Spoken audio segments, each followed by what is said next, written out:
नमस्ते बच्चों। आज के इस वीडियो में मैंने रचना विभाग के अंतर्गत निबंध लेखन लिया है। निबंध का अर्थ क्या है? निबंध शब्द नी और बंध शब्द से बना है, जिसका अर्थ है अच्छी तरह से बंधा हुआ, अर्थात भली भांति बंधी हुई रचना। दूसरे शब्दों में हम ऐसे भी समझ सकते हैं, देखी सुनी और अनुभव की हुई बात को या किसी विषय पर विचारों को क्रमबद्ध लिखना ही निबंध कहलाता है। निबंध के 5 भेद या 5 प्रकार हैं। वर्णनात्मक निबंध, विवरणात्मक निबंध, विचारात्मक निबंध, भावात्मक निबंध, आत्मकथात्मक निबंध।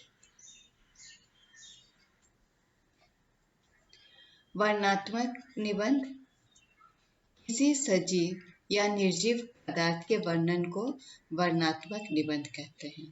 इस प्रकार के निबंध में किसी व्यक्ति, वस्तु, स्थान, दृश्य, पर्व को आधार बनाकर लिखे जाते हैं। जैसे राम के बारे में हम पूरा वर्णन कर सकते हैं, होली के त्यौहार के बारे में वर्णन कर सकते हैं और इसी तरह ताजमहल, चार मीनार, ओलंपिक के खेल आदि। विवरणात्मक निबंध किसी ऐतिहासिक, सामाजिक, पौराणिक या आकस्मिक घटनाओं, यात्राओं, उत्सवों और व्यक्तियों का परिचायक विवरण करना विवरणात्मक निबंध कहलाता है।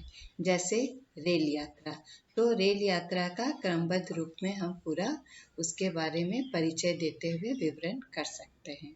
मेला, ऋतु, मैच, विद्यालय का वार्षिक उत्सव, खेल उत्सव आदि का विवरण। विचारात्मक निबंध किसी विचार, गुण, समस्या, दोष, मानव, धर्म आदि के व्याख्यात्मक लेखन विचारात्मक निबंध कहलाता है। जैसे मित्रता, दर्शन और शिक्षा, विज्ञान के लाभ और हानि आदि। भावात्मक निबंध लेखन में उत्पन्न होने वाले भाव को दर्शाया जाए तो भावात्मक निबंध कहलाते हैं।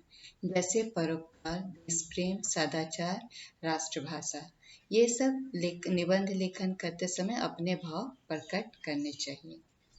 इसमें कल्पनात्मक निबंध भी आते हैं। जैसे यदि मैं प्रधानमंत्री होता, यदि मोबाइल ना होता आदि। आत्मकथात्मक निबंध इस निबंध में किसी वस्तु, प्राणी, पक्षी, व्यक्ति की जगह पर स्वयं को स्थापित करना, अर्थात स्वयं अपने आप को एक वस्तु और पक्षी मानना है। इसमें लेखन की भाषा प्रथम पुरुष एक वचन में होनी चाहिए। जैसे मैं बोल रहा हूँ, मैं बोल रही हूँ।